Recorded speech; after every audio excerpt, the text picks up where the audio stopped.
she has gone viral, all right? She's gone viral over hot girls eat Arby's. Yeah.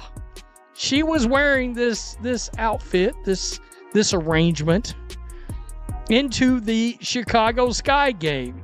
Of course, the Indiana Fever, I would like. Walk the tunnel before any WNBA game and you'll see plenty of sparkle. Sequin jackets, designer kicks, neon nails that seem to glow under arena lights. It is a 2-hour runway camouflaged as pregame routine. And for years, the league has banked on that sizzle to lure new fans.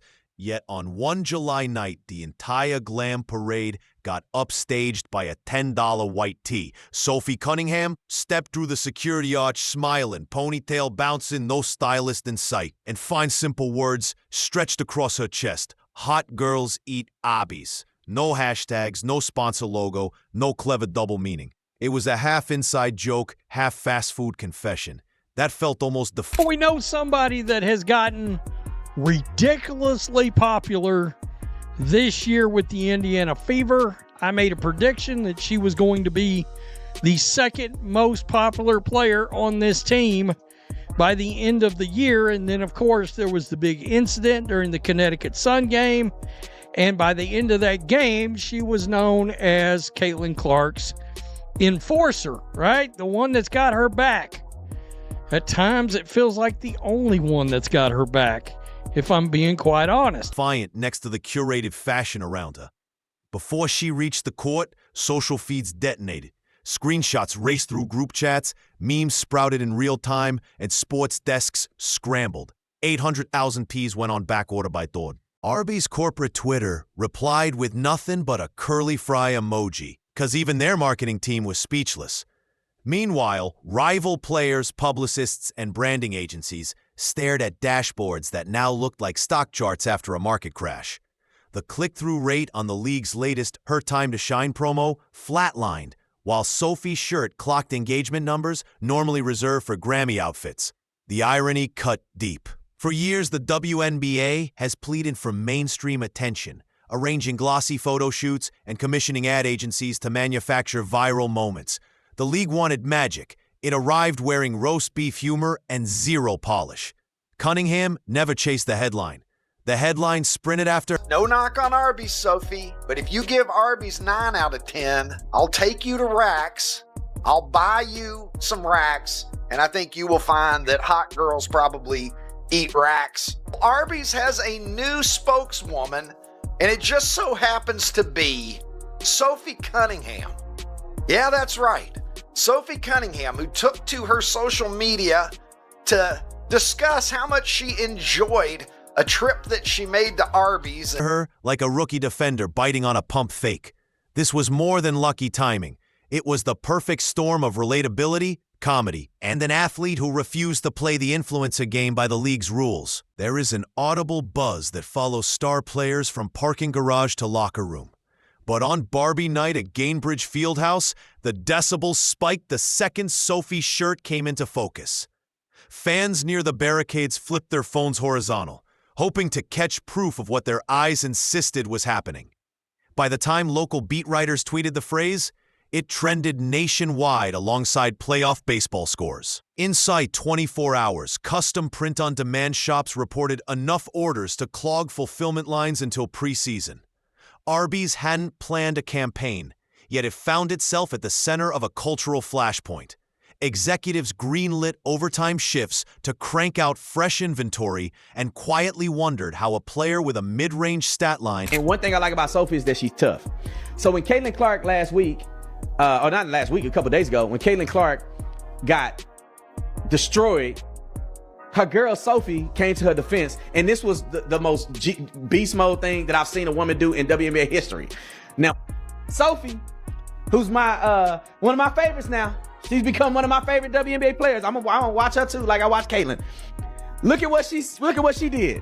And this, and people may not say that this was in response or whatever the case may be, but I feel like Sophie is like, you want to play?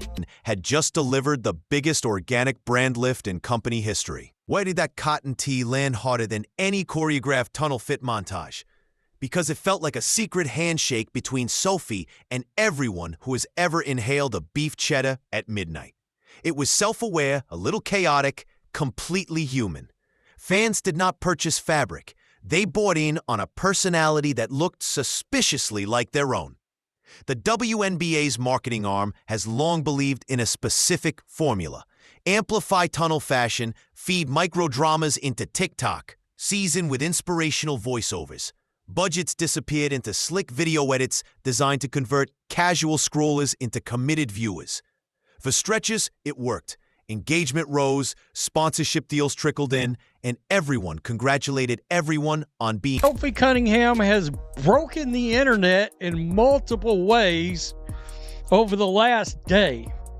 All right, the other day, before the Chicago Sky game, this Barbie, and let's be real, let's be honest. If you were going to cast somebody as Barbie, there's a good chance you'd take a long, hard look at Sophie Cunningham. Very online. Then Sophie detonated that blueprint. Her tea smashed metrics with no accompanying hype video, no influencer push, no pre-approved hashtag strategy. She proved that real resonance cannot be reverse-engineered by committee.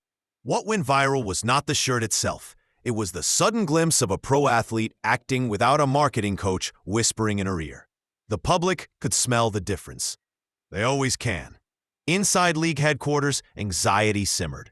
If a single moment of unfiltered humor could eclipse a year of scripted promos, where did that leave the people whose full-time job is controlling narrative? The talking points suddenly sounded hollow. Focus group buzzwords like empowerment and visibility paled next to the tangible joy of fans chanting Red Hot Sophie in concourse lines. Social scientists have a term for the phenomenon.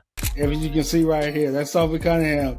She is the teammate of the year, or at least the Caitlin Clark she is. After Caitlin Clark was pushed to the ground and poked in the eye in the first half of a game against the Phoenix Mercury, she actually late in the game assaulted one of the Phoenix Mercury players in retaliation. And fans loved it. They ate it up because look at this. If you look closely, her following on TikTok went from over 300,000, which was great, to almost well over 800,000, probably at 1 million now. Authenticity premium. In crowded attention markets, consumers assign extra weight to signals they perceive as genuine. Angel Reese arrived in the pros riding a wave of collegiate dominance and social media savvy. She leaned into storylines, traded barbs with rivals, and built a brand on bravado. Her merchandise line debuted with splashy press releases and neon billboards proclaiming her the show. Expectations predicted a sellout week. Instead, shelves stayed occupied and digital carts languished half full. Reese's strategy should have worked.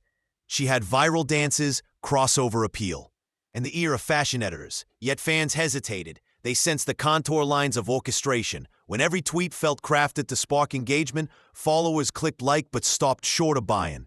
Engagement without conversion is clout's cruel joke. Meanwhile, Cunningham, who rarely posts more than a locker room photo and an occasional dad joke caption, converted curiosity into cash faster than marketing algorithms could compute. Her follower count soared, but more importantly, her audience moved merchandise, tuned into games, and flooded comment sections with inside joke energy.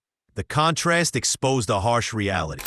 Let's get it! Burn! Lack of awareness combined with a lack of ability to jump, not great! Burn! Me bow, me bow, me bow, me bow, me bow, me bow, me bow.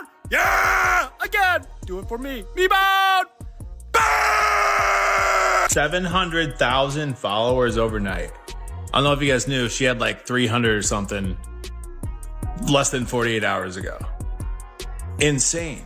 The enforcer has arrived. And she even posted like twice since then, bro. She's totally taken it to a whole new level.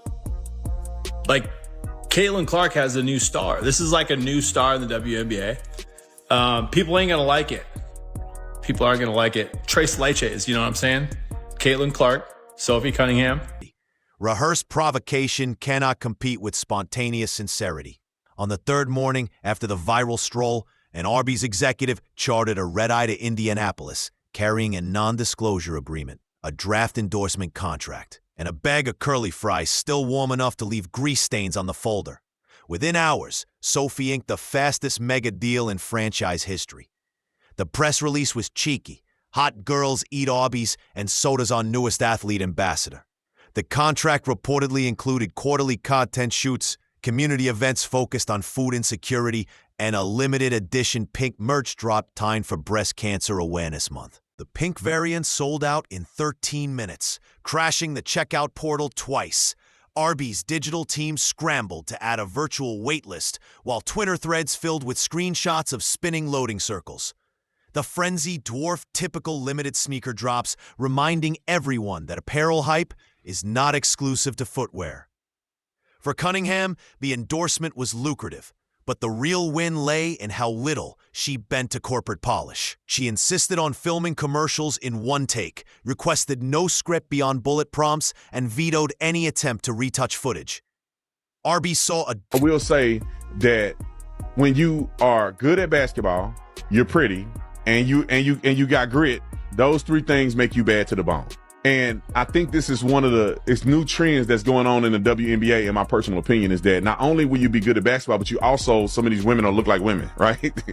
They used to look like dudes, but now they look like beautiful women that are playing basketball. And one thing I like about Sophie is that she's tough. They weren't dissuaded, obviously, by the little shade that she threw at them there between enjoying her yummy sandwich, saying that she went away. She doesn't have it often for obvious reasons. Well, what are those obvious reasons, Sophie? Anyway, she is now on the Arby's payroll. Double-digit spike in year-over-year digital engagement. Other chains took notice, and soon league sponsors debated whether to loosen grip on player content. Cunningham had forced a question corporate marketers hate answering. What if the best strategy is letting talent be themselves? The Phoenix game was already tense, bruising basketball disguised as regular season grind. Midway through the fourth quarter, Caitlin Clark drove for a layup and caught a forearm across the face, dropping hard onto the hardwood. Whistles blared, the crowd hushed, and before officials could separate bodies, Sophie crashed into the scene like a human battering ram. She delivered a retaliatory hip check so spicy it echoed off empty seats, drawing a flagrant and her first professional ejection. Highlight reels looped the shove on every sports channel. Debate shows argued sportsmanship versus protection, old school toughness versus modern decorum. Yet fans inside the building understood the subtext. Sophie wasn't hunting headlines. She was defending a rookie teammate who had already absorbed a season's worth of cheap shots. In that instant, Cunningham upgraded from viral darling to locker room legend. Little brothers started wearing wristbands scribbled with S. She really hit under the basket on a layup. Get this girl GPS.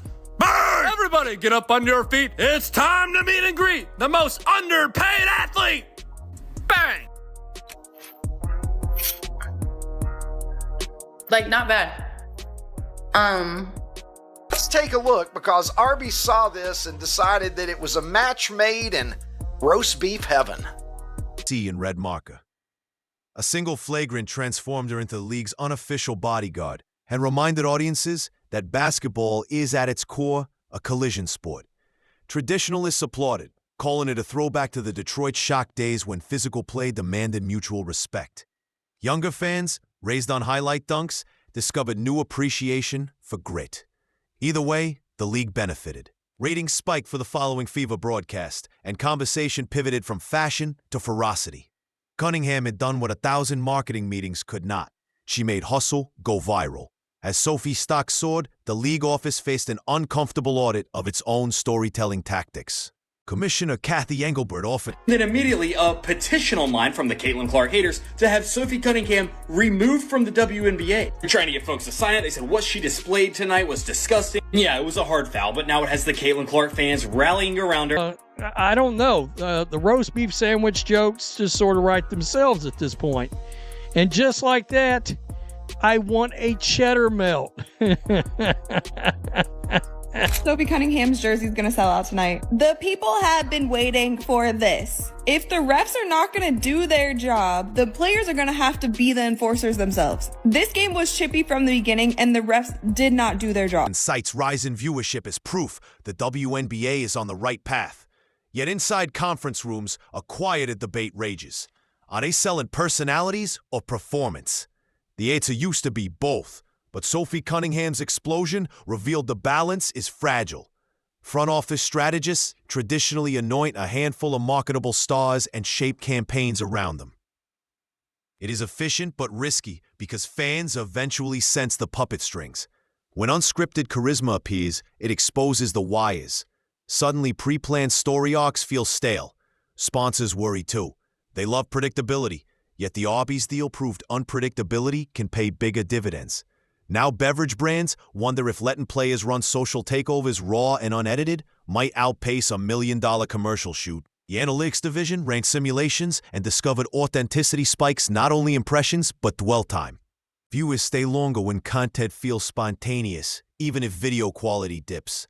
And while boardrooms calculated risk, Sophie quietly wrote a... So Caitlin Clark's teammate Sophie Cunningham... At a certain point, you just got to applaud greatness. A me-bound on her back? Are you kidding? Bang! Simon says, give me another pray-up. How about it? Bang! There she is right there. Let's just bring this up. Over Hater Report. There she is right there. Hot girls eat Arby's. I can only imagine, and I have with Arby's, right? Right there. No idea. I would assume this is some kind of sponsorship. Handbook no committee could replicate. Step 1. Build lore in plain sight. Sophie's 9 out of 10 fast food review looked like random content. In reality, it planted a phrase that blossomed months later. Plant your seeds early and casually. Step 2. Let the audience discover the joke. A league could have printed Hot Girls Eat Arby's tees preseason. Manufactured virality rarely sticks. Fans must feel ownership. Step 3. Keep the moment messy. When Arby's signed Sophie, they left blemishes in air. And Lexi Hull, which, by the way, kind of was obsessed with her before she even came along. His jersey has officially sold out on the Fever website. And this comes the same week as the chippy foul that led to some ejections at the end of the game. It was a bit of a revenge foul taken up for Caitlin Clark after a hard foul on the other end. Buying up her jerseys to the point they've officially sold out. Fortunately for this petition, I think they just turned Sophie Cunningham into a new WNBA A-list super. Heads refused overlit studio backdrops and scored authenticity points in bulk. Corporations must resist their impulse to sanitize. Step 4. Tie every viral pop back to core craft. Cunningham's best gains came immediately after the shirt story. That synchronicity reinforced credibility. If the play declines, the aura fizzles. Step 5. Stay scarce. Sophie posts sparingly. Scarcity breeds intrigue. Constant content dulls impact. Better to drop one unfiltered selfie a week than 15 heavily edited reels a day. Step 6. Give the spotlight away. After each presser, she praises a teammate or community partner, deflecting heat just enough to avoid fatigue. People root harder for generosity than self-promotion. Step 7. Laugh at yourself first. Meme culture preys on athletes who take themselves too seriously. Sophie beats trolls to the punchline, and the crowd sides with anyone willing to poke fun at their own viral fame. Executives jot these notes furiously, yet the final rule cannot be taught. Mean it. Fans detect sincerity the way dogs detect fear. You can mimic Sophie's steps, but not her intent. Authenticity is a muscle you build long before you need it.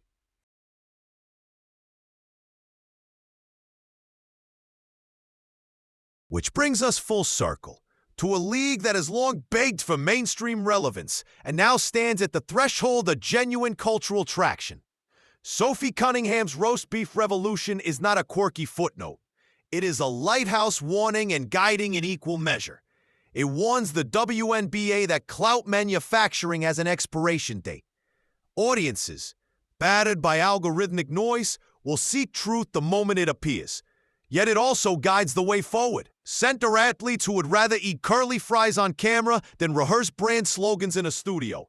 Cunningham does not diminish Angel Reese's potential or Caitlin Clark's gravitational pull. Instead, she completes the spectrum. Where Clark provides jaw-dropping skill, and Reese delivers unapologetic swagger. Sophie offers disarming humanity.